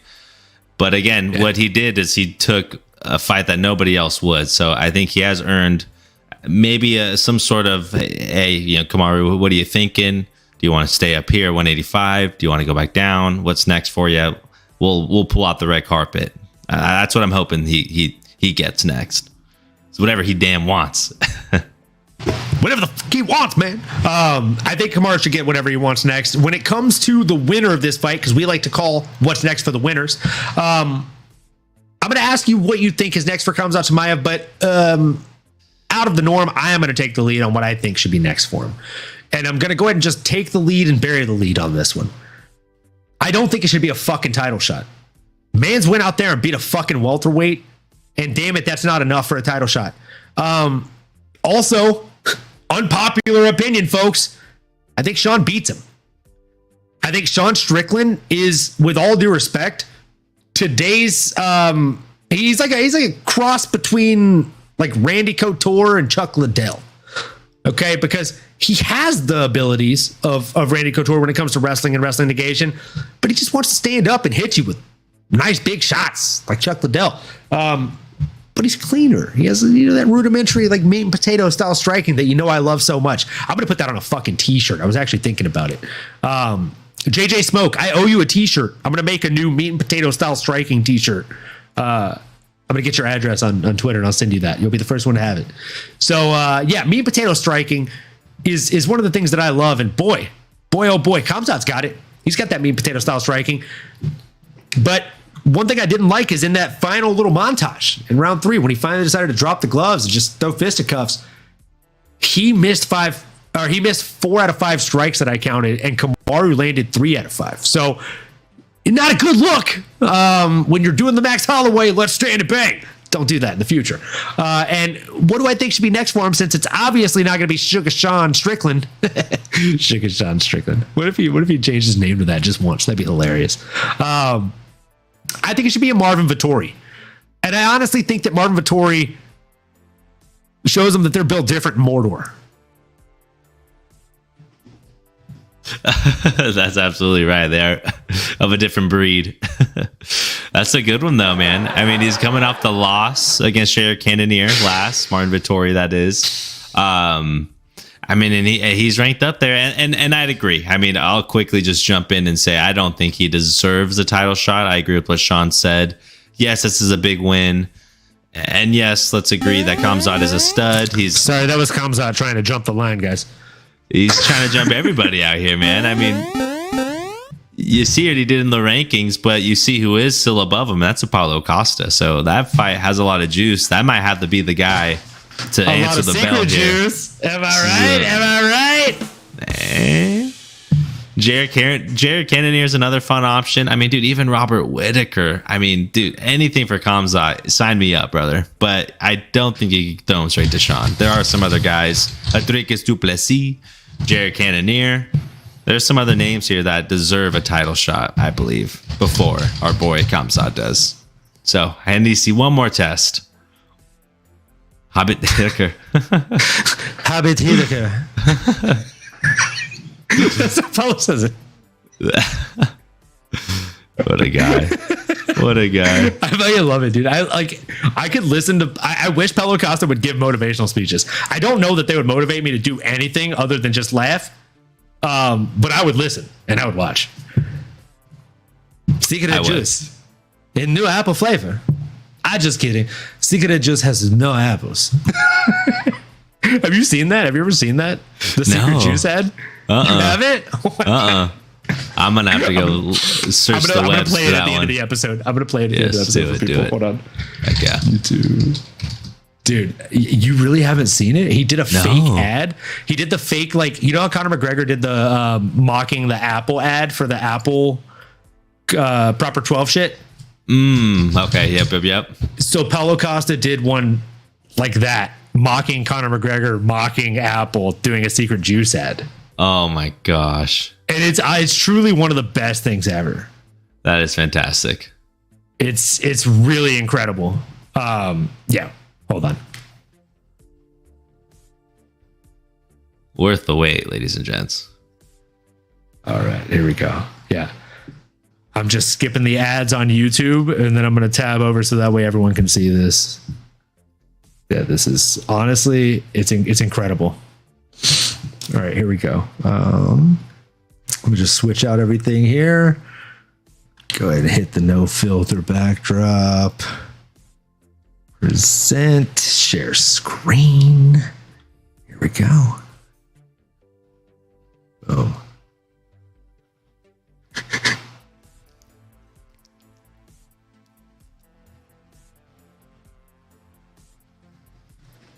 Oh my gosh. Steve Jobs.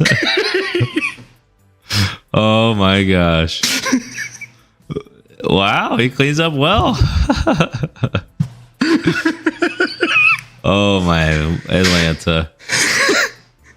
I was born in the world. The world was introduced to me. To me. Powerful Brazilian body. 31 years. This is liquid gold. Secret juice. Secret juice. Oh my gosh. Liquid gold. It's good marketing. It's good marketing. A little bit of. Oh my gosh. The montage. Sex. Not the montage. Oh my lord. Lift weights. Hard sex. This is hysterical. Oh, this is too much. Oh, this is too much. What a legend. Absolute legend.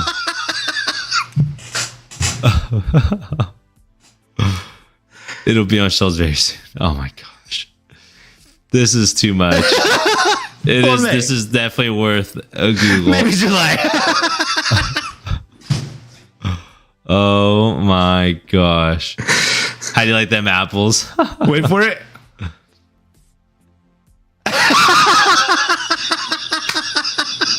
Or maybe there is. Like, well, what the hell is in it then?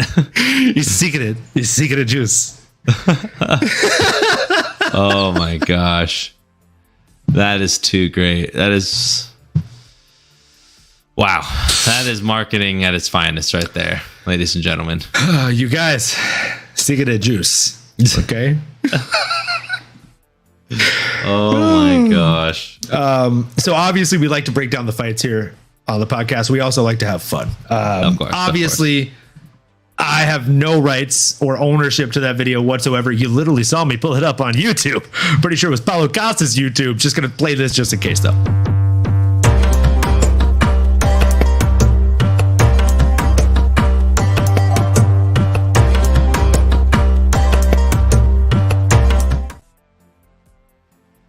And that being said, we got the last fight to talk about. It didn't last very long, only 3 minutes and 6 seconds. But man, I got to tell you, Nano, I've been telling you about this guy's kicks for a very long time. Been telling you they're very powerful. Strong enough to break bones to a fucking kick shield. Don't I, might I add. Man. What a performance. Islam Makhachev. And the guy still. got it done. And still. Maybe you want to break it down while I do my shot here because... Man of my word as well. I'm gonna do one with you. I'm gonna do one with you because this is my guy. You know what I'm saying? I'll do a freebie with you. Celebratory. Okay. I like Celebratory one. A celebratory one. Because, dude, let me tell you, I've been waiting for this guy to get his shine, to get his flowers for a very long time. Since he barely spoke any English and was training at AKA, just mixing it in with the fucking amateur Muay Thai classes. And here's to that, man. Here's to Islam making it happen. Salute.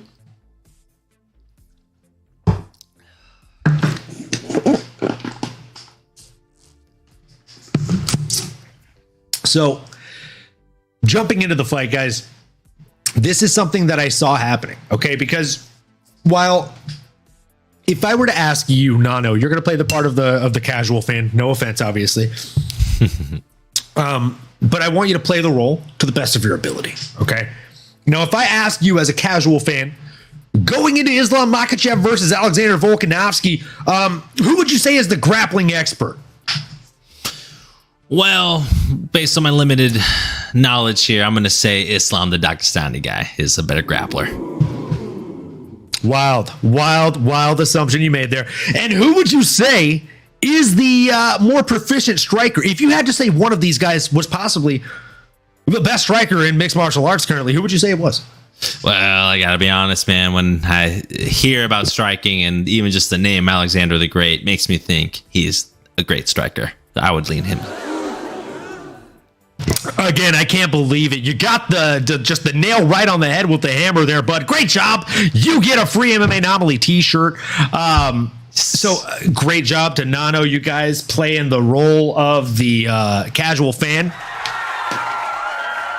Give a round of applause in the chat there. Fall right into it pretty easily. What can I say? Natural. What a natural. Now, that being said, the reason that I brought this up and the reason I asked you those questions is because something you might not know. Fun fact about Islam Makhachev is he has the highest significant striking defense of any fighter to have ever competed at any weight class, in any era, in any decade, in any fucking date since UFC's birth. He has the highest significant strike defense of all time, of all fighters, of all divisions in the UFC. Put some fucking respect on the man's name. Got me hitting my desk so hard, my camera's going out of focus, folks. Seriously, though, come on. Like, I get it. Alexander Volkanovski is a better striker. Some would think. I will say it again at the risk of sounding like a broken record, folks. Sometimes all you need is a little meat and potatoes. Okay. A big fan of meat and potatoes. Big meat and potatoes guy growing up in the South. Okay. And that's probably why I like Islam so much, because he has a meat and potato style striking that is exactly what you need. And the only thing you really need with that striking is a solid fight IQ. And not only does he have a solid fight IQ and a meat and potato style striking, that's enough to fill anybody up. He also just sprinkles in better grappling than even Khabib himself. So he did not actually manage to get a single takedown in this fight against his opponent. He went 0 for 1 on takedowns. But the thing is, he actually didn't try, right? He shot a sloppy single leg. He didn't actually commit to it. He didn't even try and turn in. Anybody who's grappling, wish Mad Max Meridian was in the chat tonight, because I know he'd be like, yeah, no, he didn't even try. But that being said, guy didn't fucking try, folks. It was a setup, okay? And for anybody who's ever fallen in the past, if you do it right, my guy, one of my favorite rappers, G Watsky, said this: the fall is now a setup just to get up, okay? The takedown was just a setup, okay? He had already fallen to Volkanovski in the past. And I don't mean he lost. I mean that he didn't dominate. He didn't get a finish as he has against so many other people before him. So this time, he had something to prove. I actually was having a conversation with Mystic Drew the night before the fights. And I literally told him, like, he was like, hey, how do you see it going? And I was asking him how he sees it going. And we agreed, actually, for once in our fucking lives on Islam Makhachev, that we saw it actually being a TKO finish early on. I said it would be a TKO within the first 3 rounds. I knew this was going to happen. I didn't know it'd be a head kick, but it was absolutely fucking masterful, guys. The guy came out here, and Islam, again, he made it look absolutely masterful with everything he did. The way that he set this up was more impressive than the actual head kick itself. And a lot of people watching are like, oh no, the head kick was sick. That was what was cool. That's fine.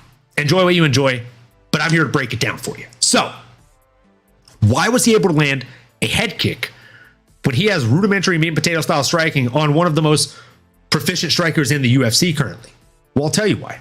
Because he did everything right up until that very, very moment, right? So what did he do leading up to that moment?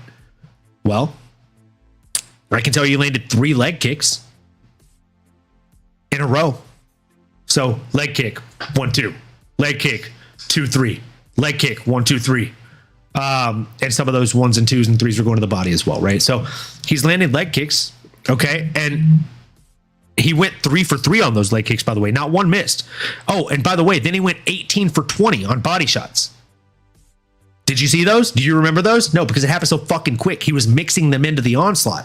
1, 2, 3. 1, body 2, 3. 1, 2, body 3, right? And every time he was doing that, he'd land a 3-strike combo. The next one, he's adding a kick at the end, or he's starting with a kick. And he'd mix in body kicks too. So from my count, he landed 3 leg kicks, 2 body kicks, and the first time he went high was a head kick knockout.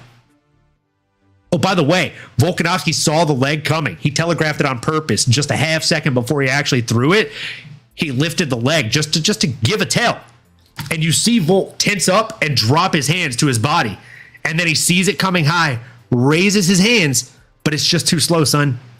Those hips are already firing like an 8-cylinder fucking engine, pumped full of gasoline. Bam! And it was done, son. Came over the top of the guard, hit him in the dome, and then as soon as it hit, you could see he was on wobbled legs. He dropped to the ground and he ate more shots. And the thing that I really liked that I thought was kind of odd but technical is a lot of times you see guys trying to go around people's guard and they get called for back of the head shots, right? Islam hit the back of the ear at worst. And when he wasn't able to hit without going to the back of the head, I noticed that he literally threw hammer fists to the top of Volk's head, just scrambling the eggs, right? Like you cracked eggs into a bag and you're just shaking the bags up. That was Volk's brain at that moment. Pop, pop, pop. He's already hurt. He's already wobbled. Just, and every time he'd connect one, you could see the vulnerability just further setting into Volk's presence, his being. Sorry, I feel like I'm just like going off the fucking cusp here on this one, man. It was really nice to see finally. I've been saying this about Islam for years, and he's a better striker than people have ever or will ever give him credit for. Bro, it's absolutely facts, man. No, I could hear you talk about it all day, man. I love the enthusiasm, love the passion. It's been a long time coming, man. I mean, like you said, he's obviously been the champ, but needs to be getting his flowers, needs to get his recognition, and nothing is more of an exclamation point than knocking out unconscious one of the greatest pound for pound fighters in today's era, Alexander the Great Volkanovski. Yeah, like you said, man, I mean, he did everything right. It was clear that was part of the game plan. It was obviously set up in ripping the body, going 1-2, rip the body, and then that third time around, finally going upstairs. And even though Volk's hand was in the right place, sometimes it's a margin of error. We've seen Gaethje do it on Dustin Poirier as well. These things tend to happen, man. I mean, and when you're at this level and you can throw that kind of leg with that kind of ferocity behind it, I mean, anybody's going to go out. And I give Volk all the credit in the world. But the reality is, if I'm being honest too, it just felt like he didn't look his best version. And he did kind of talk about the mental health side of things and being a bit more vulnerable, and just how he's been staying really busy. He just got out of surgery. He doesn't know what he's going to do after fighting. A lot of things are very worrisome, but I didn't think he looked as great as he's ever looked. And it's unfortunate, but it's kind of a reality, man. I don't know if it was because of the surgery, but he just didn't have that same muscle density. And I also think Islam looked the best he's ever looked. I mean, that guy looked fantastic in there. Muscles, I mean, his strength is obviously how shredded he was, but even just how hydrated he looked on the actual fight night or morning, I guess, out there. Or for us, I should say, but night for them. Again, great performance by Islam. He deserves all the credit, and he beat Volk, man. I mean, he sent the champ back down to featherweight division, send him home packing. And now I think if you're Volk, you keep your eyes set on Ilya and that featherweight division, continuing to just, add to your, to your resume. But now, I mean, man, I think what's next is you got to see Islam versus Justin Gaethje, right? I think, unfortunately, Charles loses your seat at the table. He got injured. He didn't handle it right. Justin Gaethje's ready. I think you switch it up a little bit and you throw him in there. That's how I feel. I'm going to come in here with a little bit of a little bit of smoke, okay? Talk to me. And I'm not trying to toot my own horn, but the guy I'm about to talk about next actually retweeted my tweet about this, and I'm talking about Dustin Poirier, folks. So, that being said, what I think should happen is I think Charlie Olives versus Islam Makhachev is obviously inevitable. These guys need to fight each other again. Otherwise, the Charlie Olives fans are going to cry themselves to sleep every fucking night, and that's the way the news goes. But we all know how it goes, right? Islam's going to destroy him again. That's what I think. That's my humble opinion. I think it's worse than the first fight. I think Islam makes him look bad. And possibly Charles retires after that. But it's a fight that needs to happen. Charles won't retire till it does.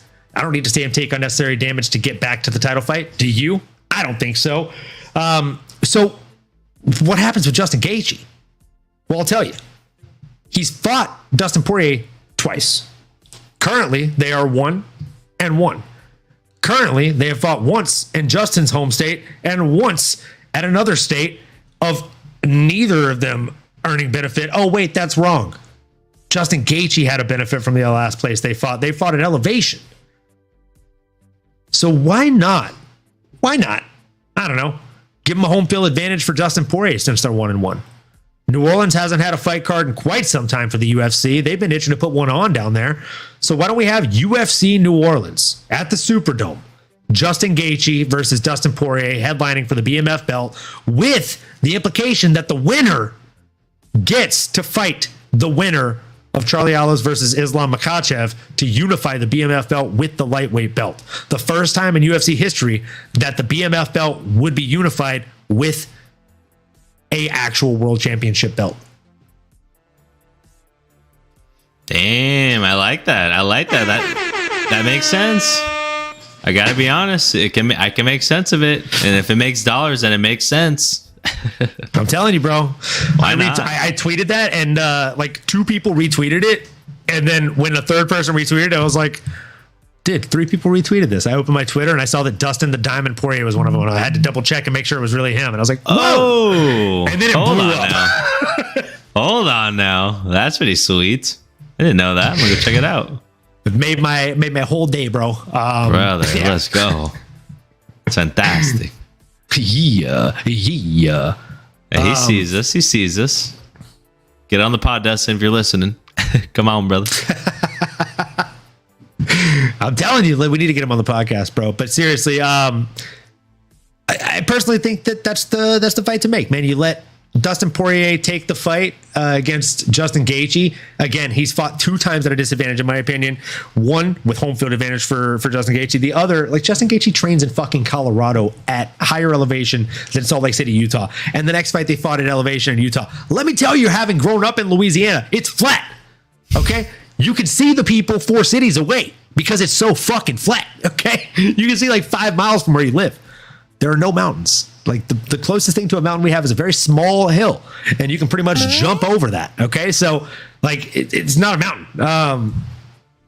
Guys, I think this is a brilliant idea. I think this is a fight that, as Nano very politely said, makes dollars and it makes sense.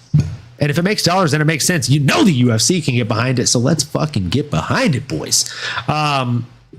So yeah, I mean, that's it, guys. Islam Makhachev's next fight should definitely be Charlie Alves. I think it's a no-brainer. Not only is it the easiest option, but I think it's the most viable option. Like, granted, Justin Gaethje versus Islam Makhachev would be a lot of fun. I think Islam beats him the same exact way Khabib did. I think he eats 1 or 2 leg kicks and he's like, I don't want to do this. I can submit this guy. And he submits him. Yeah, it's more likely than not, I would say. Like, I'd have to agree with you. The only other way I could see this going is if he doesn't be like, all right, I don't want to do these leg kicks anymore. I can submit you. Is he literally takes him down and just ground and pounds him into oblivion. Because Islam's ground and pound is fucking disturbingly good. Yeah, no, he's next level. Underrated. His strength is next level. Volk mentioned that last time, but I think he saw this time around. No, he's really strong. It's not a fugazi. This guy is next level. And to put it into perspective, you guys, like, I know there's a lot of folks that would disagree with me on this when I say that Islam is the best striker out of Dagestan. And it's because you see people like Umair and stuff like that that can throw the spinning back wheel kicks. Islam can do that, but he won't do that in a fight. He won't do anything pretty or cutesy or flashy. But let me tell you, Luke Rockhold, in my humble opinion, one of the most proficient strikers to come out of AKA. I think that's fair to say. Luke Rockhold has been on the record not once, but multiple times in interviews saying that of all the Dagestani guys that came and trained, there was one of them that gave him trouble on the feet, and it was Islam Makhachev. There's fucking reasons for that. Because Luke likes to rely on his kicks. He likes to rely on going to the body and the legs early. If you're fighting someone or sparring someone that can do the same things as you with a lower sense of gravity, faster, and just slicker, it's bad news bears. And that's probably what Islam was doing to him in the training. Hitting him to the legs, hitting him to the body before he could, like, basically beating him to the jump at his own game. It's demeaning just to feel that happening. So again, guys, I feel like he's a very underrated striker, a very incredible grappler who's finally starting to get his flowers. And I'm here for it, guys. I'm definitely here for it. Now, that being said, obviously it's been one hell of a show, guys. UFC 294 was one for the books. But there's no fight card coming up this weekend. So with that and the fact that, I'm going to be out in Louisiana, we are not going to be doing 2 episodes this week, but we're going to jump right back on the 2 episodes a week grind next week. And I know what you're thinking. Like, what the hell? There's only, the 1 fight card next week. What are you guys going to do in the first episode? That's a great fucking question. But we'll probably figure it the fuck out. Either way, we'll be going over something on Monday, and we'll be going over UFC Fight Night Almeida versus Lewis on that following Wednesday. And man, Lewis versus Jailton Almeida, that is a very weird fight that I cannot wait to break down. And then, of course, we've got Nicholas Dalby in the co-main event, or as I like to call him, the man who just murders Brazilians, but only in Brazil, going up against a Brazilian, but not in Brazil. So what will happen? Find out on next week's exciting episode of Dragon Ball Z. No, he is fighting Gabriel Bonfim. One of them Bonfim boys. He's a dog. I think he's the better Bonfim brother, I've said before. So absolutely. We'll see how that one goes. And obviously before that, we got Dontel Mays versus Rodrigo Nascimento Ferreira. I don't know how I'm going to bet on that fight. But you can bet your ass that I'm lying right now, and I do know how I'm going to bet on that fight. We always pay Dontel Mays here after letting us down so many times. Oh, dude. Fucking spoiler alert in the goddamn chat right now with Eric. Eric just spoiling the news here. I was jokingly saying that we didn't know what we were going to talk about next week, but cat's out of the bag, folks. We are going to be talking about none other than Francis Ngannou versus Tyson Fury. I'm sure that one will be enough to break down alone in its entirety. So we're going to be breaking down that as well as any other kind of exciting events that take place this weekend in combat sports, which I know that there are more to come. So after that, we'll break down that next upcoming card. And until then, you guys, it's been one hell of a show, and we appreciate the love, the support, you guys showing out, showing up, and saying what's up in the chat as well. Until the next episode, we'd appreciate if you are new here or old and returning, if you like, comment, subscribe, and like that bell for notifications. You know what I'm saying? Smash that bell for notifications, if you will. And if you're watching or listening just on the podcast only, make sure you like, rate, review, all the podcast stuff. And until the next time, keep that passion for mixed martial arts alive, folks. We'll see you then. You've been listening to the MMAnomaly Show. No filter. As you may have been able to tell, we dig the MMA, and our passion is to dive deep into the upcoming fights, give you our expert breakdowns, and help you make sense of all the chaos that is the fight game. We hope you've enjoyed the show. If you did, make sure to like, rate, and review. We'll be back soon, but in the meantime, make sure to find us on YouTube, Twitter, Instagram, and Twitch at MMAnomaly. Be cool, and we'll see you next time.